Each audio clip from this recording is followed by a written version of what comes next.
예, 편입수학 개관과 학습법 한번 볼게요. 이제 편입수학은, 예, 간단하게 봅시다. 편입수학은 이제 우리가 대학에서 배우는 보통 1, 2학년 때 배우는 내용들이죠. 그래서 이게, 범위가 상당히 넓다는 게 특징이고, 그래서 막 좀 공부하기 빡세다 이런 생각 많이 하시는데, 사실은 어떻게 보면 또 간단합니다. 그래서, 쉽게 얘기해서 그냥 두 가지로 볼 수 있어요. 복잡하진 않고, 이렇게 딱 둘로 갈리는데, 뭐, 이쪽은 미분적분 쓰는, 뭐, 과목이라고 해야 될까? 내용이라고 해야 될까? 이렇게 볼 수 있고, 한쪽은 미분적분을 쓰지 않는 내용이죠. 이걸 이제 보통 대수학이라고 하는데, 이제 영어로 뭐 알제브라라고 하죠. 알제브라라고 하는데, 뭐, 이쪽의 요즘 이제 시험에 많이 나오는 선형대 수학을 이제 편입에서는 이제 출제하죠. 선형대 수학. 예전에는 출제를 많이 안 했는데, 이걸 출제를 하게 되고, 그러면 나머지는 다 비율은 다른데, 예, 어서오세요. 자료가 있습니다.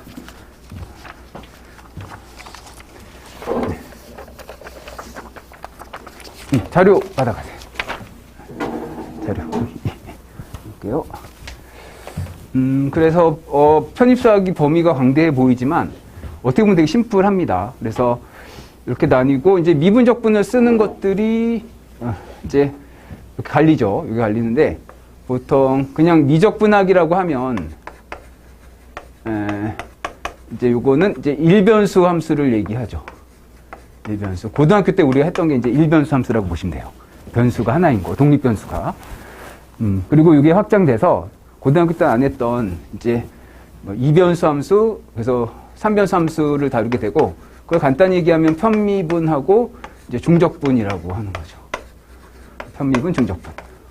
이게 이제 추가가 되고, 이제 여기서 끝나면 좋았을 텐데, 또 있어요. 그 다음에 이제 벡터가 추가가 돼요. 이제 선형대 수학이 기본적으로 이제 벡터하고 행렬을 다루는 학문이거든요. 벡터 행렬을 다루는 학문이고, 여기서 이제 미분적분이 안 나오죠, 시험에. 네. 나오는데, 요 벡터가, 이제 3차원 벡터가 여기 이제 미적하고 합쳐집니다. 그래서 여기서는 이제 벡터 함수라는 게 또 나와요. 벡터 함수. 이거는 이제 3차원 공간에서, 3차원 공간에서 어떤 곡선이나 혹은 뭐 곡면, 이런 거, 이런 곡면을 얘기하는 거고, 그래서 여기서도 미분적분을 해야 되거든요.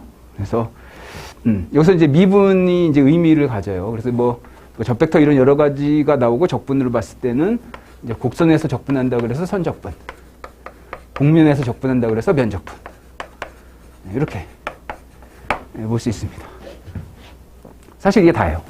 엄청 많아 보이는데, 그래서 이걸 내용에 너무 이제 뭐 하나하나 하면서 너무 많다, 너무 복잡하다라고 생각하지 마시고, 이렇게 딱 깔끔하게 정리하셔가지고, 또 편입수학의 특징은 패턴이 있거든요. 패턴이 있는 문제가 기본적으로 나오고, 한 70, 뭐 보통 학기마다 다르지만 한 70%는 거의 다 패턴이라고 보시면 돼요.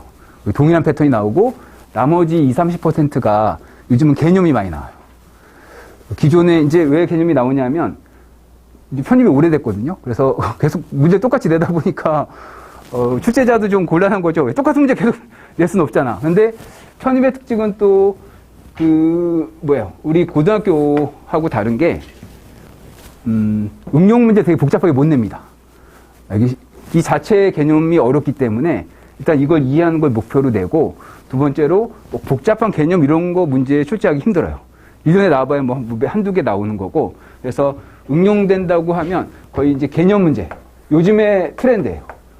기존에는 패턴만 딱딱 외워가지고, 뭐 100개 패턴 있다 그러면, 주가지고 외워서 풀렸는데, 요즘은 패턴이 물론 나오죠. 기본으로 깔려 나오는데, 개념에 대한 거가 이제 강조되고 있어요. 그래서 어떻게 보면 뭐 성균관대 같은 데 보면 개념 문제가 꽤 많이 나오거든요. 근데 이게 또 좋아요. 개념 나오면 계산은 의외로 안 복잡하거든요. 그리고 개념만 알면 의외로 되게 빨리 풀 수 있는 문제들. 그래서 이런 게 이제 중심이 되고 있는 거죠. 그래서 이제 우리가 이제 어떻게 공부할 거냐 하면 당연히 이제 이쪽부터 해야 됩니다.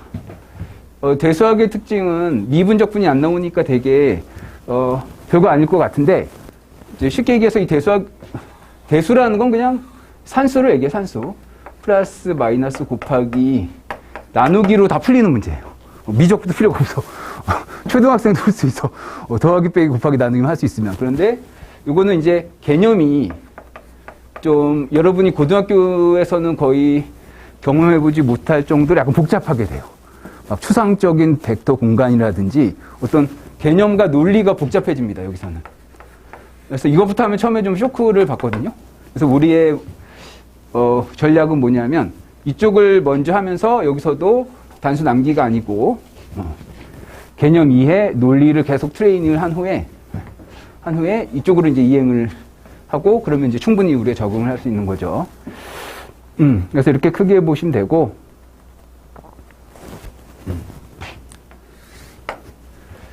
예, 그래서 한번 이제 나눠드린 자료 보시면 첫 페이지 보시면 여기 나와 있는 아이들이 시험에 나오는 아이 뭐 거의 전부 다라고 보셔도 됩니다.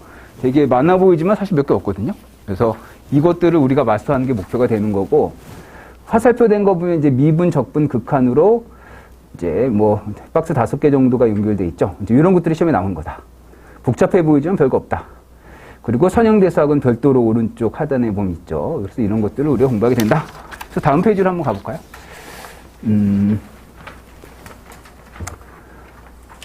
그래서 방금 설명드렸듯이 편입수학은 두 가지로 분류된다는 거죠. 미분적분을 사용하는 아이와 사용하지 않는 아이. 그러면 미분적분을 사용한 아이, 이쪽 부분은 이제 어떻게 공부할 것인가? 이걸 뭐 차근차근 막 고등학교 수학 배우듯이 하면 시간이 없거든요. 우리는 시험을 바로 봐야 되잖아요. 맞죠? 올해 12월에 시험을 봐야 된단 말이에요. 그래서 엄청난 전략이 필요합니다. 그래서 우리 전략은 뭐냐면 이제 지금 1월 일단 1월의 목표는 이제 기본적인 개념은 당연히 해야 되죠. 함수를 사용해서 모든 문제가 출제되니까 함수 개념은 당연히 해야 되고 그래서 이 함수라는 것도 시험에 나오는 게 딱 정해져 있단 말이에요.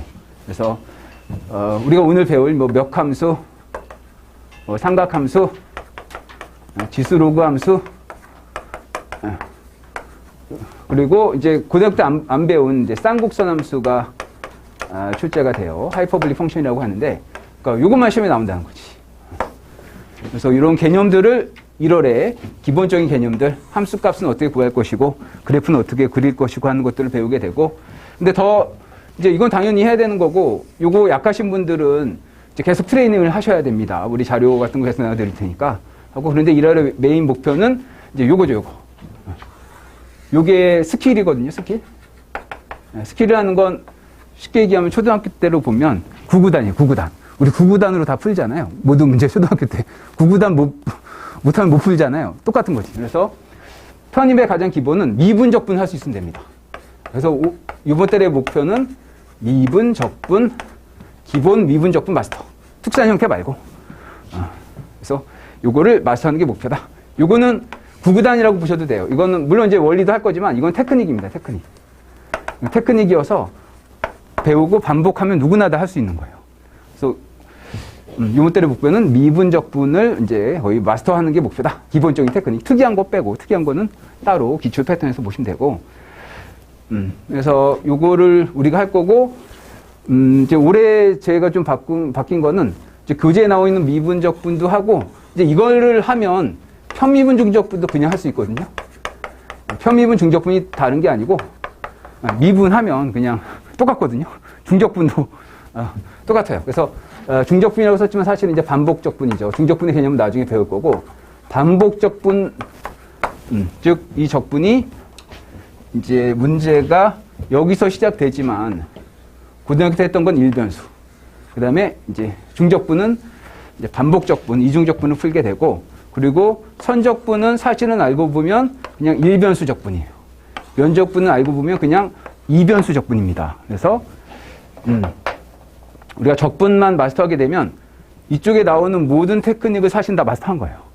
우리 1년에 할 모든 테크닉을. 그래서 이번 달의 목표는 기본적인 미분적분을 마스터하고 플러스 반복적분까지. 이건 별거 아니거든요. 그냥 순서에 맞게 내부부터 차례차례 하면 되는 거거든요. 그래서 우리의 목표는 이제 이렇게 잡았습니다. 이번 달의 목표, 기본적인 미적분과 여기 나오는 이런 것까지. 근데 어려워할 필요는 없고 그냥 따라 하시면 다 할 수 있으니까. 예. 그래서 이렇게 할 거고, 선형대수학은 뭐 이제 이런 걸 우리가 이제 계속 반복하게 되면 이제 논리력이라든지 개념 이해력이 증대되니까 우리 한 6월달 정도에 그때 이제 들어가면 될 것 같아요. 그래서 다음 페이지로 가볼까요? 그럼 이제 수업은 어떻게 진행되느냐? 그래서 무조건 제가 강의하고 여러분이 무조건 따라하는 거, 이제 강의도 중요한데, 이제 우리 교재에 보면 여러분이 이제 실제 한번 풀면서 배우고 바로 풀면서 바로 질문을 하게 돼 있습니다. 이제 이게 가장 큰 특징이죠. 하나 배웠으면 묵혀놨다가 집에 가서 하는 게 아니고 바로 풀어야 돼. 그러니까 수업 시간에 이렇게 넉넉히 있으면 안 돼. 교수님 강의 잘하시네. 끝나고 집에 가서 안 돼. 바로 풀어야 돼. 바로 하고 바로 풀어야 됩니다. 그리고 바로 질문을 받아요. 그래서 그날 마스터를 목표로 합니다. 수업 시간에 다 마스터해야 돼. 집에 가서 반복하는 거죠. 복습하는 거죠. 그래서 그게 특징이고, 그리고 이제 퀴즈, 위클리 테스트, 먼슬리 테스트를 봐서 지속적으로 시험 적응 능력을 기를 거예요. 계속 시험을 보는 거예요. 수업 시작할 때도 시험을 보고, 지난 시간에 한 거, 그리고 위클리 테스트 일주일에 한 번도 보고 한 달에 한 번씩 계속 봐가지고, 그리고 제가 이제 표를 나눠드릴 거예요. 그게 뭐냐면 시험에 나오는 게 패턴이 있거든요. 이제 응용도 있지만 기본 패턴 표를 나눠드려서 자기가 그걸 체크를 해야 돼. 그게 뭐냐면 이제 스스로 자기가 이제 뭘 알고 뭘 모르는지를 인지해야 되거든요. 그걸 인지한 후에 그걸 체크해가지고 그 표에 의거해서 부족하면 그 부분을 또 풀어야 돼요. 그래서 그걸 자기가 완전 체크 다 될 때까지. 그래서 그 표를 나눠드리고 반복할 수 있는 자료도 나눠드릴 테니까 이제 그거를 계속 사용해서 우리가 그래서 공부를 하게 되고,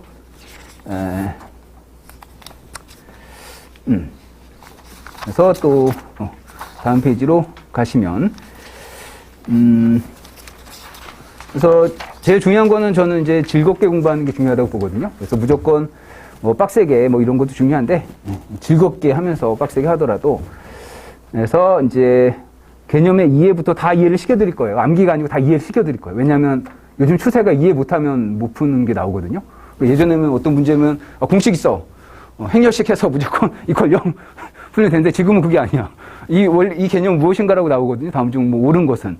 그래서 개념 이해는 필수입니다. 그래서 개념은 100% 이해를 해드릴 거고, 그리고 그 다음에 이제 그 개념을 바탕으로 수식화해서 이제 수식으로 쓰는 연습을 반복할 거고, 그 다음에 이제 기본적인 문제, 시험에 기본 패턴으로 나오는 걸 풀고, 그 다음에 응용 문제 풀이식으로 계속 이제 난이도를 높여 갈게요. 예. 그래서 이렇게 해서, 근데 보시면 됩니다. 이 정도로 우리가 정리를 하고, 예. 그러면 한번 볼까요? 그래도 오늘에서 했으니까. 내용을 봐야 되겠죠. 우리 교재, 오늘 나눠드린 걸로 보죠. 이거 제가 업데이트를 했는데, 교재를 벌써 찍어버리셔가지고, 나눠드린 프린트를 한번 봅시다. 교재에 있는 건데 약간, 업데이트 한 거죠. 그래서 함수 개론부터 봅시다. 그러면 우리가 아까 말했듯이 이 모든 것들은 다 함수를 기반으로 하거든요. 함수가 있어야지 미분도 하고 적분도 하는 거 아니에요. 그래서 함수에 대한 거 아셔야 돼요. 그래서 함수 한번 봅시다. 함수를 보는데, 그래서, 예. 초등학생도 이해할 수 있거든요. 어렵지 않고.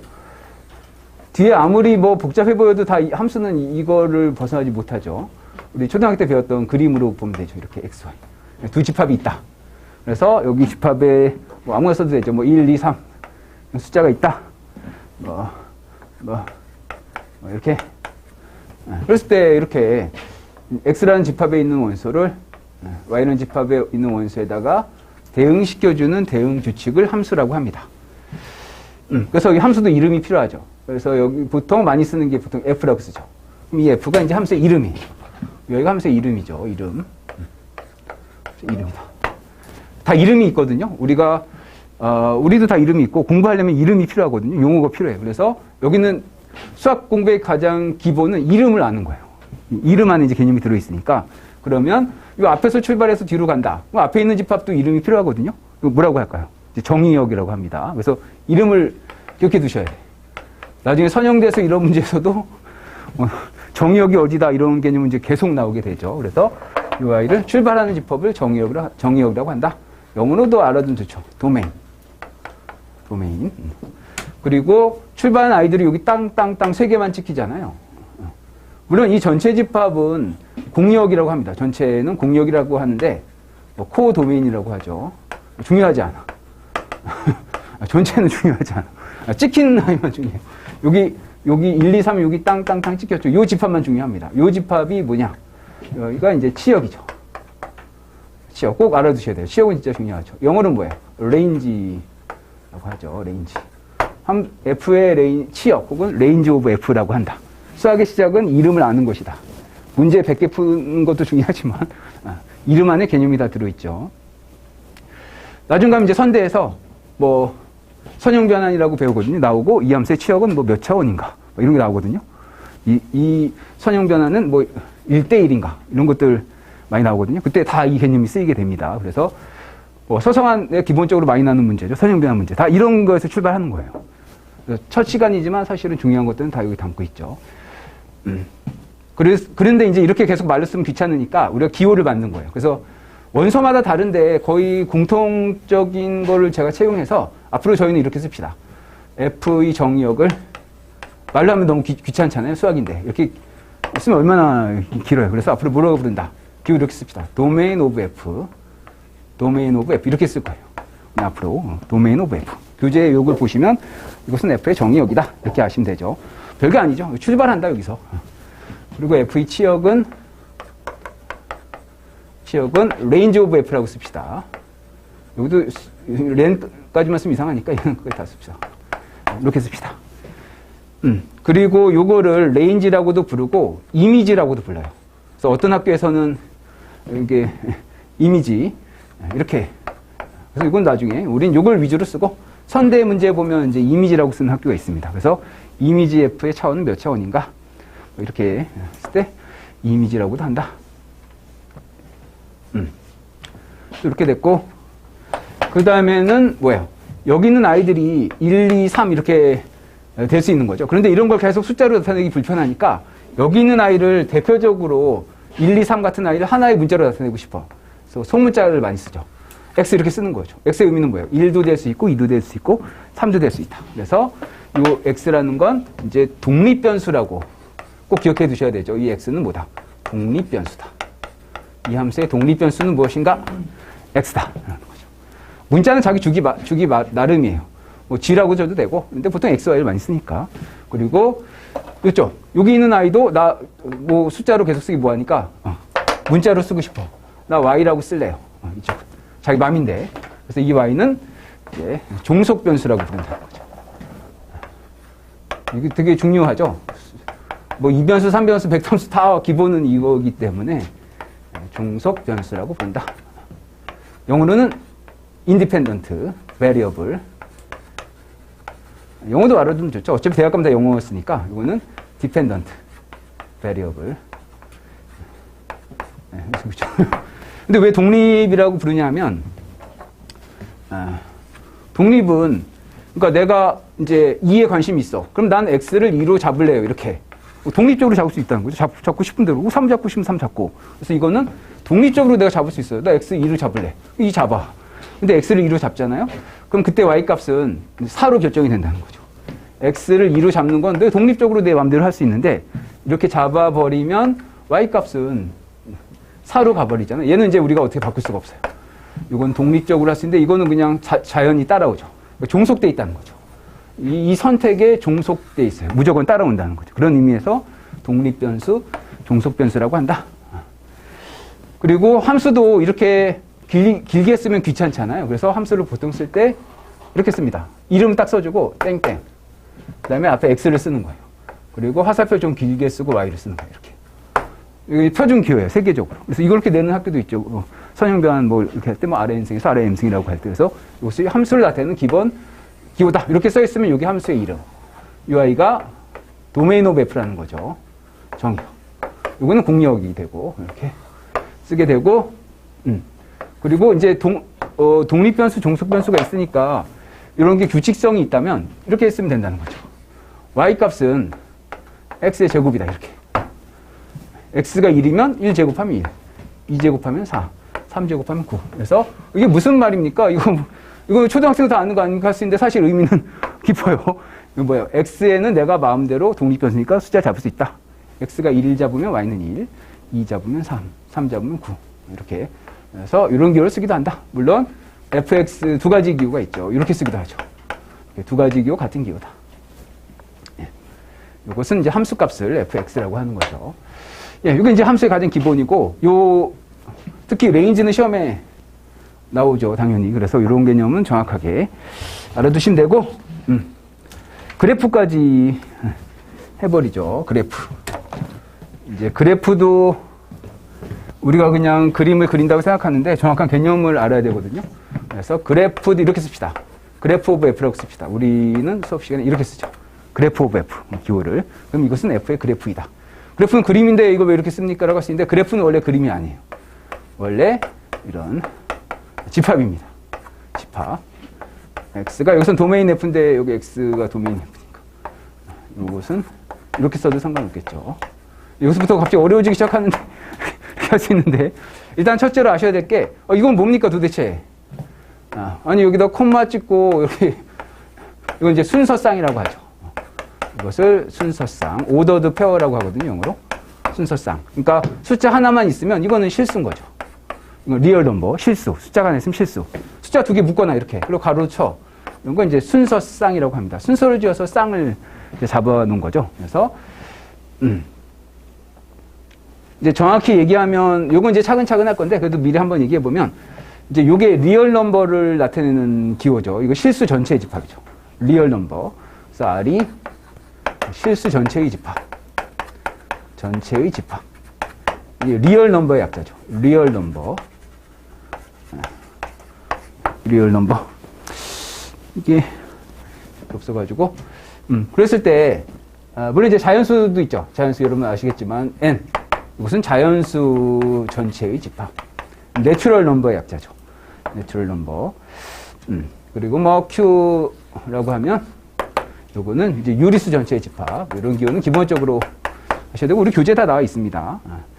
그래서 이런 집합이 있는데, 이제 여기서 오더드 페어는 원래 정확하게 보면, 이제 곱집합의 개념이라고 있거든요. 지금 한번, 뭐 이해는 어렵지 않으니까, 한번 들어주시고, 오더드 페어 한번 봅시다.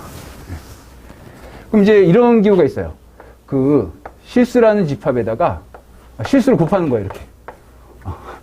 이제 선형대사학에서 본격적으로 하게 되는데, 뭐 어렵진 않으니까. 이거 뭡니까? 숫자를 곱하라는 거야? 실수에 3 있고 4 있으면 곱해서 10이라는 건가? 그게 아니고, 이건 집합이거든요? 이거는 이제 집합의 곱이에요. 집합. 집합의 곱이라는 거죠. 그래서 이것을 이제 곱집합이라고 하죠. 곱집합. 집합을 곱했다. 그럼 이건 무슨 말이냐면, 원래 동그라미 치면 안 됩니다. 기후다리 있기 때문에. 이거는 순서쌍을 다 모아놓은 거예요. X, Y. 다 모아놓으시오. X는 R에 속하고, Y는 R에 속하고. 뭐, 똑같이 R에 속하는데 왜 이렇게 씁니까? 할 수 있는데, 원래의 기호는 이렇게 되죠. 만약에, 뭐, 자연수 곱하기 실수다. 그러면 이것은, 집합의 곱이다. 그러면 순서쌍을 다 모아놓으시오. X, Y를 모아놓으시오. 모아놓는데, 앞에 I는 앞에 속해야 돼요. X는 자연수이고, 뒤에 있는 I는 뒤에 속해야 돼요. Y는 실수다. 되게 어려워 보이지만 별거 아니죠. 앞에 있는 거 자연수니까 여기 들어가 있는 I는 뭐 X가 1, 뒤에 있는 거 실수니까 뭐 실수 파이, 뭐 자연수 2, 뭐 3.14, 뭐 이런 것들을 다 모아놓은 집합을 이렇게 쓴다는 거죠. 이것을 곱집합이라고 한다. 그리고 이런 거는 이제 여러분 뭐 많이 고등학교 때 들어보셨겠지만 집합 표현 중에 조건제시법이죠. 조건제시법. 이것도 한번 다시 간단히 설명드리면 얘는 이제 원소 나열법이라고 하죠. 집합을 표현할 때 조건제시법에서는 뭐예요? 이 앞에 있는 아이가 원소의 형태를 나타냅니다. 이 집합의 원소의 형태. 그러니까 이 집합은 이게 어떻게 읽냐면 이 집합은 뭐냐면 요런 아이로 생겼다는 거죠. 요런 아이를 다 모아놓은 거예요. 저런 x, y들 다 모아놓은 거예요. 그런데 막 모아놓은 게 아니고 뒤에 있는 아이가 이제 조건을 얘기하죠. x는 자연수에 속하고 y는 실수에 속한다. 그래서 이런 걸 이제 조건 제시법. 그리고 이거 실제로 쓰게 되면 이런 것들이죠. 뭐 1파이, 2, 3.14 뭐 수도 없이 많죠. 그래서 이렇게 쓰는 걸 원소 나열법이라고 한다. 뭐 유한한 원소가 있으면 원소 나열법 쓸 수 있지만 우리 하게 되면 거의 무한한 원소를 많이 쓰기 때문에 조건 제시법을 이제 많이 사용하게 되죠. 그래서 근데 여기 두 집합이 같을 때는 앞에 있는 아이는 앞에 속하고 뒤에 있는 아이는 뒤에 속한다. 근데 똑같거든요. 그래서 사실은 묶어서 그냥 한 번에 x, y는 이렇게 쓰기도 하고 그리고 똑같은 게 두 개 있잖아요. 그럼 이 기호를 어차피 똑같은 게 두 개 있으니까 이제 r 제곱이라고 쓰게 됩니다. 이제 선대나 벡터 공간 가면 이제 엄청 많이 사용되게 되죠. 그래서 r 제곱은 이런 거 다 모아놓은 거다. 각각의 실수인. 이 r 제곱이 일어나는 이제 유클리드 공간이라고 하거든요. 유클리드 공간. 선대에 가면 이제 이런 집중적으로 공부하게 되죠. 유클리드 공간이라고 한다. 그래서 그러면 r 제곱은 그림으로 나타낼 수 있다는 거죠. 앞으로 R2라고 부르게 되죠, 보통. R2라고 부르게 되고, 얘는, 여기 뭐, XY라고 썼으니까 자기 마음이지만, 이렇게. XY축으로 이제 어떤 평면을 좌표화해서 나타내게 이제 표현을 하게 되죠. 그래서 뭐, 1파이라는 점은 X가 1일 때, Y가 파이니까 뭐 3.14 정도. 이런 점들. 뭐, 여기 찍히는 거죠. 이미 XY는 이렇게 그리면 되겠죠. XY. 여기 있는 모든 점들의 집합을 우리가 R2라고 쓰게 된다. 그래프 얘기하다 이렇게 됐는데, 그럼 그래프는 뭐예요? 일단은 이렇게 있으니까 R2에 들어간 건 맞죠? 왜? 순서상. R2는 모든 순서상을 다 모아놓은 거거든요. 하나도 안 빼놓고. 실수. 이 R2에 들어간 I 중에 조건이 있죠.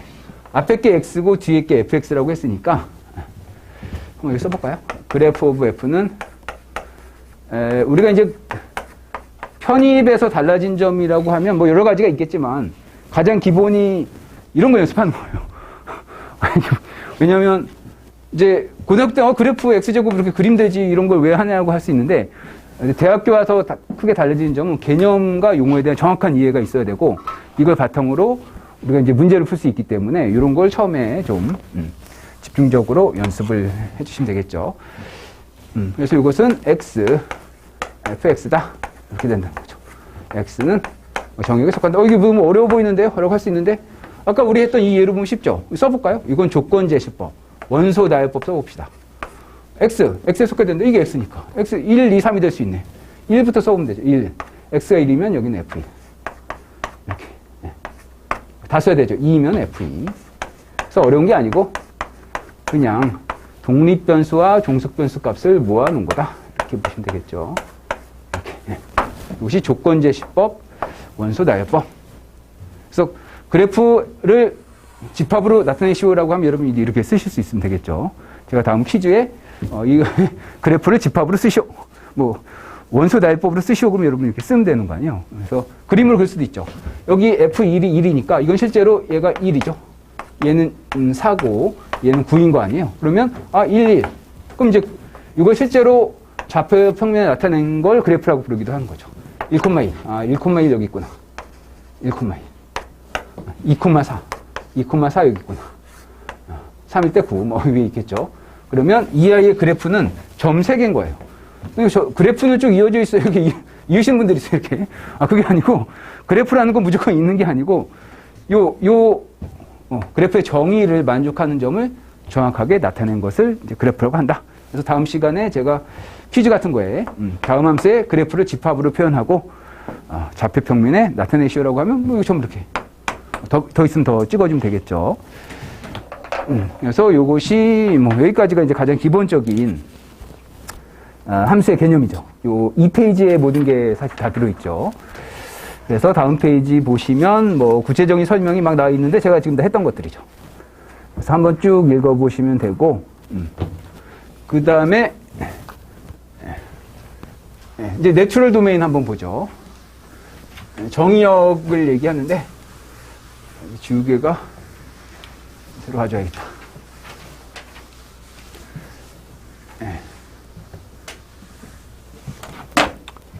별거 없죠. 이제 중요한 개념이 또 내추럴 도메인. 한국어로 하면 이거는 정의역이니까 뭐 자연스러운 정의역은 좀 이상하기 때문에 내추럴 도메인이라고 합시다. 이건 뭐냐면 아까 봤듯이 함수라는 건 반드시 이렇게 써야 되거든요. 원래 수학에서 약속에 의하면 뭐 이렇게 실수에서 출발해서 예를 들어서 뭐 실수로 간다 이렇게 쓰고 그럼 어떻게 가느냐 뭐 fx는 x의 제곱이다 이렇게 이게 이제 표준적인 형태예요. 함수를 나타내는. 그래서 여기서 나타내는 거는 함수의 이름과 정의역과 공역을 나타내고 여기서는 이제 대응 규칙을 나타내게 되죠. 근데 어떤 문제 보면 이제 이걸 안 쓰거든요.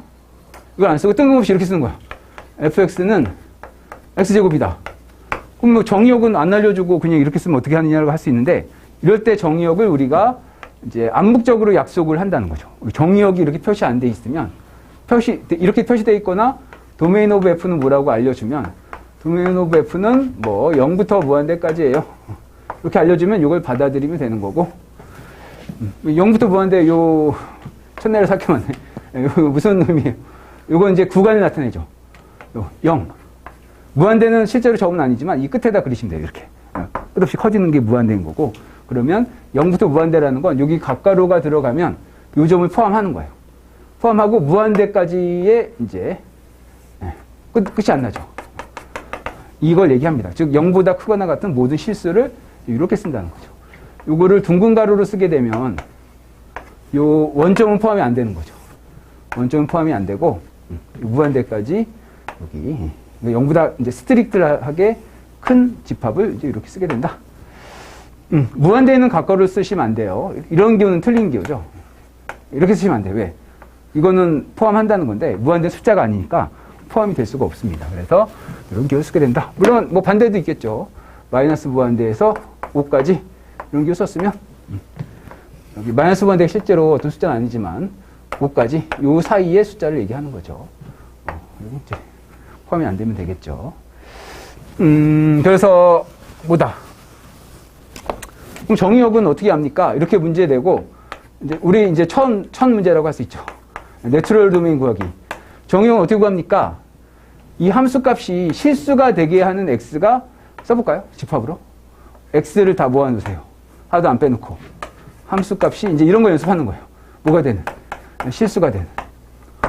요거는 이제 우리 이 fx라는 어떤 숫자라고 보시면 되죠. 이거 뭐 함수라고 보지 마시고 x가 고정되어 있으면 얘도 하나의 숫자니까 이 숫자가 실수에 들어가게 되는. 이게 뭔 소리입니까 도대체?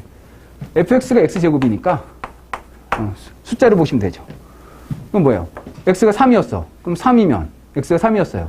3의 제곱은 9니까 실수죠 당연히. 오케이. 그럼 3은 여기다 x3이라고 놓은 거죠. 3은 도메인 f에 속하는구나. 뭐 5는 속하나? x가 다 5일 때 본 거예요. 그러면 여기다 제곱해버리면 5의 제곱이니까 실수지. 속하지. 뭐 아무 숫자나 다 속하죠. 실수면. 뭐 마이너스 루트는 속합니까?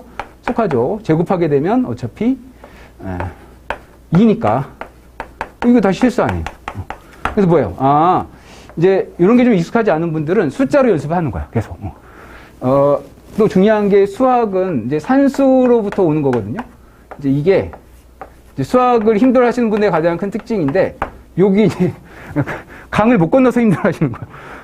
그러니까 뭐냐면 지금 보셨듯이 수학 되면 첫 시간인데 뭐 이런 걸 한다고 뭐 이런 거 어려워 보이는데 근데 그게 아니고 다 산수예요. 산수인데 이거를 약간 추상해서 기호로 쓴 거거든요. 사실은. 그래서 요 단계를 잘 건너시면 이제 수학으로 잘 안착을 하신 거예요. 그러니까 이런 거 보고 이런 거 연습하셔야 돼. 본인이 이거 쓰실 수 있어야 돼. 다음에 이제 문제 낼 거예요. 도메인 f의 정의를 쓰시오. 내추럴 도메인. 그럼 본인이 이렇게 쓰는 거야. x의 모임으로서 fx가 실수에 속한다. 이런 식으로. 이런 것들이 이제 제일 많이 나오는 게 이제 선형대 수학입니다. 요즘 시험이 많이 나오고 있는. 선형대 수학 되면 이런 것들로 문제가 다 나오거든요. 그래서 뭐 커널이라든지 뭐 여러 가지 커널. 그래서 그런 것들에 가서 이런 집합 기호를 잘 알아야 된다. 그래서 뭐예요? 이 아이는 x에다 어떤 숫자를 넣어도 다 실수에 속하는 거 아니에요. 그래서 이 아이는 도메인 f가 실수 전체라는 걸 알 수 있는 거죠. 도메인 f가 실수 전체다. 근데 뭐 대표적인 예로 루트 x가 이제 실수 전체가 아닌 거죠. 그래서 이런 거 이해하시면 되는 거죠. 루트 x였어요. 이 아이의 정의역을 구하래. 근데 아무 말이 없었어. 도메인 오브 G. 이제 한번 연습해 보는 거죠. 물론 뭐 직관적으로 쉽지만 한번 써보는 거죠. 정의역은 뭐다? 수업 시간에 배웠는데 x를 다 모아놓으래. 하나도 안 빼놓고 뭘 만족하는? gx가 실수가 되는. 이렇게. 그러면 gx가 루트 x였으니까 루트 x가 실수가 되면 되네. 너무 어려운데? 숫자 해보는 거지. x가 나 4가 정의역에 속하는지 확인해 볼래. x에다 4 대입해 보는 거죠. 그러면 gx가 루트 4니까 루트 4. 뭐 2죠. 실수에 속하네. 그럼 이 4는 정의역에 속하는구나. 그럼 뭐 5도 대입해 보는 거죠. 그러면 루트 5. 실수네. 뭐 0도 해보는 거죠. 0. 0 대입해 보면 루트 0, 0. 실수네. 아무 문제 없어. 근데 뭐가 안 돼요? x가 이제 음수가 되면 뭐 마이너스 2였어. 루트 마이너스 2는 이제 복소수거든요. 우리 이제 복소수가 시험에 편입에서도 출제가 되긴 하는데 이제 중앙대에서 제일 많이 출제됩니다. 중앙대 아닌 데서는 거의 출제 안 된다고 보시면 돼요. 이제 나중에 할 거고 지금은 이제 실수 위주니까 루트 안에 음수가 들어가면 이제 실수값이 안 나오는 거 아니에요. 그래서 이것은 실수가 된다, 안 된다? 안 되는 거예요. 이건 이제 허수라고 합니다. 허수. 실수가 안 되니까 얘는 들어가면 안 돼. 얘는 정의역에 안 속하는 거예요. 왜? 이 값이 실수가 안 되기 때문에. 그래서 이런 걸 그러니까 잘하는 분은 바로 하시면 되고 뭐 수업 많이 안 해본 분들은 숫자로 시작한다는 거예요. 숫자로 해보고 그러니까 전체적으로 봤을 때 여기에 0보다 크거나 같은 숫자가 들어가면 루트 x는 완벽하게 실수가 나오지만 음수가 들어가면 뭐가 나온다? 허수가 나오니까 이것은 정의역에 속하지 않는다. 그래서 이런 판단을 가지고 뭐예요? 도메인 오브 G는 뭐라고 쓰면 돼요?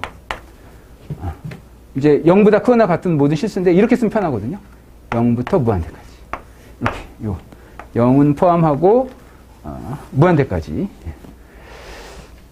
그래서 이런 것들이 이제 가장 기본이 되는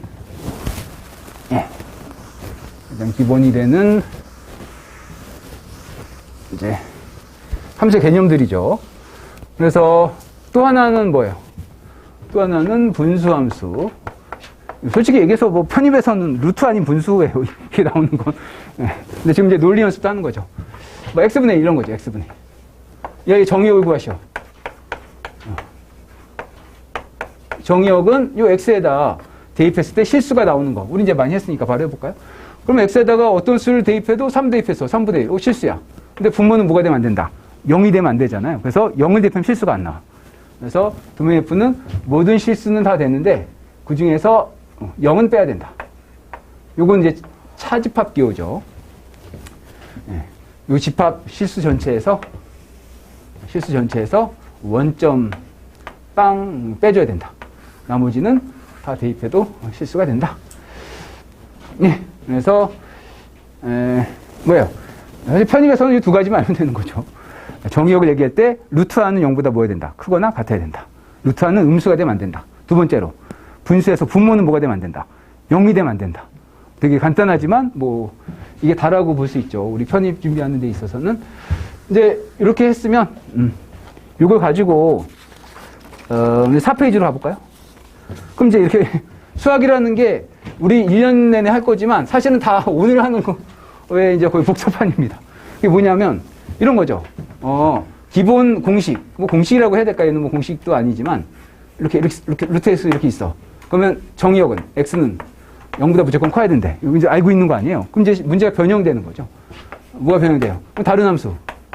이제 x 자리에 다른 게 들어가는 게 이제 문제의 가장 기본적 패턴이죠. 이거의 정의역을 구하래. 루트 3-x에. 이런 거 안 배웠는데요? 저희는 루트 x만 배웠는데요? 라고 하는 게 아니고 요 x 자리에 이런 게 다른 게 들어가도 아무 문제 없다. 어차피 이 동그라미가 루트 안에 있으니까 루트 안에 있는 것은 뭐여야 되니까 0보다 그건 같아야 되니까. 그래서 x는 넘겨주면 되죠. x는 3보다 작거나 같다. 이렇게 써도 되고 집합으로 쓰게 되면 마이너스 무한대부터 이렇게 쓰셔도 되고.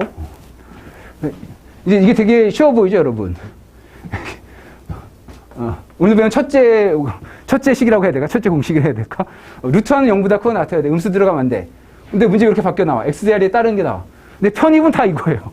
거의 대부분 문제 다 이거라고 보시면 돼. 왜냐하면 수업 시에 공식을 하나 배우거든요. 딱 배웠어. 근데 문제에 다른 게 나와. 왜 딴 게 나오지?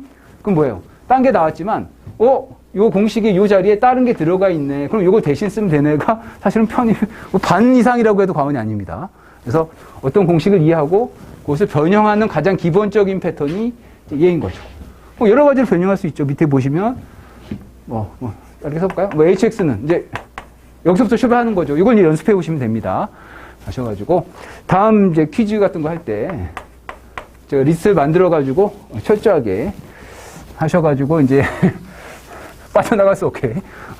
대충 하고 넘어가는 분도 있거든요. 일을 하다 보면 쉽거든. 그럼, 뭐 대충 아는 것 같은데. 안 돼. 패턴을 해가지고, 다 체크하고, 시험 봐서 리스트 다 작성해서 여러분 모르는 것에서, 확인할 수 있도록. 이제 다음 퀴즈 이렇게 나올 수 있는 거죠. 이 함수의 정의역을 구하시오. 뭐지? 첫 시간인데 꽤 어려운데? 그게 아니고, 다 여기서 나왔다는 거죠. 뭐다? 뭘 기억해 두면 돼요? 루트 안은 0보다 크거나 같아야 된다라는 걸 기억한 상태에서, 배운 거네. 루트 안에 있는 게 얘니까. 이것이 0보다 크거나 같아야 되네. 이렇게 해주면 되는 거죠. x제곱에 마이너스 있으면 기분 안 좋으니까 이 반대로 넘기면, 는 이제 이렇게 되는 거고, 인수분해 하게 되면, x 마이너스 1, x 플러스 1이 0보다 작거나 같아야 된다. 그러면 여기 0이 되는 점이 마이너스 1이고 여기 0이 되는 점이 1인 거죠. 그러면 x는 작은 거보다는 크고 이제 우리 중학교 때 배우는 거죠. 큰 거보다는 작다. 이렇게. 물론 이 그래프로 확인할 수도 있고 여러 가지 방법이 있는데 이런 것들 이제 중학교 때 한 거지만 이해 안 되시는 분들은 다 질문해도 됩니다. 끝나고 이런 것들도. 예. 좀 인수분해가 생각 안 나는데요. 걱정하지 않으셔도 돼요. 교재, 이 교재가 업데이트가 안 됐구나. 제가 자료 나눠드릴 거예요. 원래 이제 교재 업데이트 했는데, 요 인수분해 연습 자료 있거든요. 잘 하시는 분은 볼 필요 없고, 인수분해 오랜만에 해서 기억이 안 난다. 나는 한참 쉬었다. 하신 분들 자료 나눠드릴 테니까, 그거 보시고, 따라 하시면 다 따라 할 수 있습니다. 이해 안 되는 거 질문하시고. 그래서 이렇게 볼 수가 있고, 한번 해볼까요? 우리 4페이지. 지금 나눠드린 자료 4페이지. 지금 시간이 됐죠. 제가 1, 2번 했거든요. 여러분 한 3, 4번 해봅시다. 4페이지는 이제 바로 한다는 거지. 바로 수업하고 바로 하고 바로 질문 받습니다. 이해 안 되는 건 바로 질문. 이런 거 물어봐도 되나? 창피한데 이거 너무 기초인데 그런 거 생각할 필요 없습니다. 그럼 생기초도 물어봐도 돼요. 생기초도 더하기 빼기 곱하기 나누기 외에는 다 물어봐도 돼. 구구단은 이제 본인이 오셔야 되죠. 뭐든지 다 물어봐도 됩니다. 바로 그리고 모르는데 막 아는 척 할 필요도 없어요. 이거 하면 뭐 남들이 날 그렇게 보지 않을까? 다 필요 없습니다. 내가 내 공부해서 내 대학 가는 거예요. 그래서 3, 4번 한번 해봅시다. 별거 없죠. 루트와는 0보다 크거나 같아야 된다. 식 쓰시고. 이해 안 되는 건 바로 질문.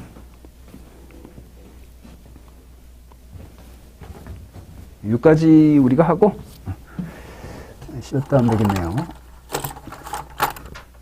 이게 어디 갔지? 질문 하나. 제가 너무 오버해서 그런데 마이너스 무한대 컴마 설명을 했는데 저게 어떤 거를 의미하는 이게 이제 집합인 거죠, 집합. 그러니까 집합인데 그래프로 그리면 마이너스 무한대가 여기 있다고 보시면 돼요. 저 끝에.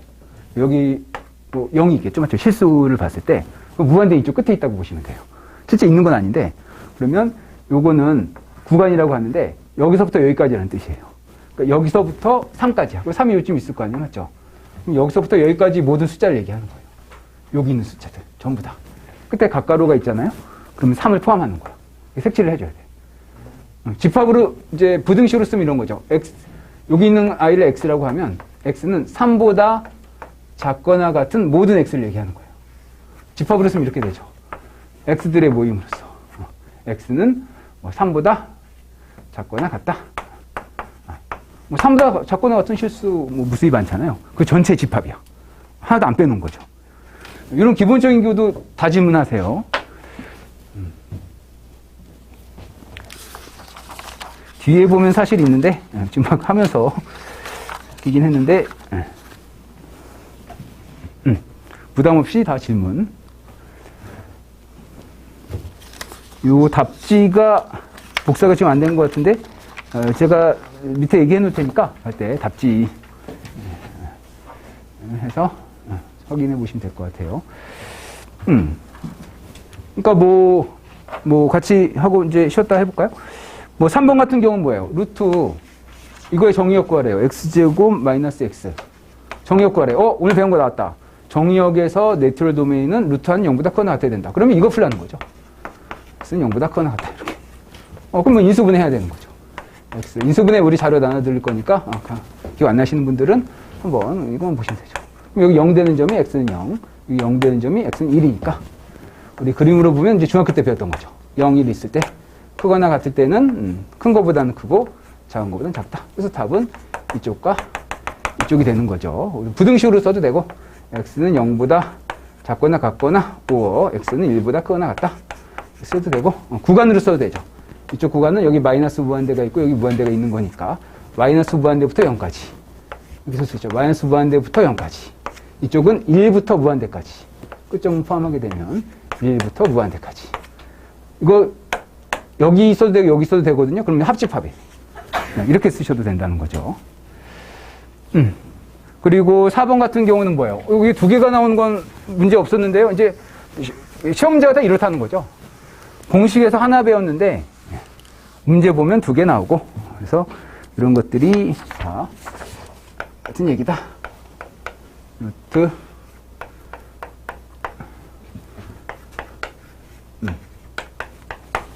이 함수의 정의역을 구하시오. 루트 하는 반드시 0보다 크거나 같아야 된다. 별거 없죠. 써주면 되지. 그럼 얘도 크거나 같아야 되죠. 그럼 이제 여기서 질문이 생기는 거죠. 한쪽만 이게 이제 논리의 시작인 거죠. 한쪽만 크거나 같은 될까요? 아니면 둘 쪽 다 크거나 같아야 될까요? 둘 쪽 다 크거나 같아야 되죠. 왜? 한쪽만 크거나 같으면 이쪽은 실수가 나오는데 이쪽은 허수가 나오잖아요. 그럼 이 함수 값 자체는 둘 더한 거니까 실수에다 허수 더하면 허수거든요. 실수끼리 둬야지 실수가 된단 말이에요. 그래서 둘 다다 이제 이런 논리를 그냥 외우는 게 아니고 두 개 나오면 무조건 둘 다 그걸 하는 게 아니고 한쪽이 허수가 나왔다면 이런 가능성을 이제 계속 사고하는 거예요. 또 해서 허수가 나오니까 이 함수가 허수가 안 되네, 맞죠? 함수가 실수가 돼야 된다고 그랬잖아요, 함수 값이. 그래서 둘 다 양수가 돼야 되네. 그럼 이건 보통 컴마라고 제가 쓸 때는 다 엔드입니다, 엔드. 이것도 만족해야 되고 이것도 만족해야 된다. 이것은 집합으로 보면 엔드는 뭐예요? 이건 교집합이죠. 교집합. 그래서 여기서 나온 아이가 x는 5보다 크거나 같아야 된다. 콤마 여기서 나온 아이는 x는 3보다 작거나 같아야 된다. 그림으로 그리면 어떻게 될까요? 우리 3, 5보다 3보다는 작거나 같고 몇 개 했나? x는 5보다 크거나 같고 맞네. 이렇게 교집합이야. 그럼 여기 교집합이 있어요, 없어요? 없죠. 그럼 뭐예요? 이제 공집합이라고 하는 거예요. 요거 합집합이면 요거 두 개를 합한 게 이제 답이 되거든요. 교집합은 여기도 속하고 여기도 속하는 게 공통으로 없는 거 아니에요. 그랬을 때 뭐다? 이 아이의 도메인 오브 F는 없을 수도 있는 거야. 이렇게 쓰면 공집합 이렇게. 집합이 이제 공집합 이렇게 쓰시면 안 돼요. 공집합하고 이렇게 집합 기호하면 안 돼. 잘못됐다기보다 이건 다른 의미입니다. 그래서 공집합. 예. 우리 10분 쉬었다가 이어서 한번 또 해보도록 합시다.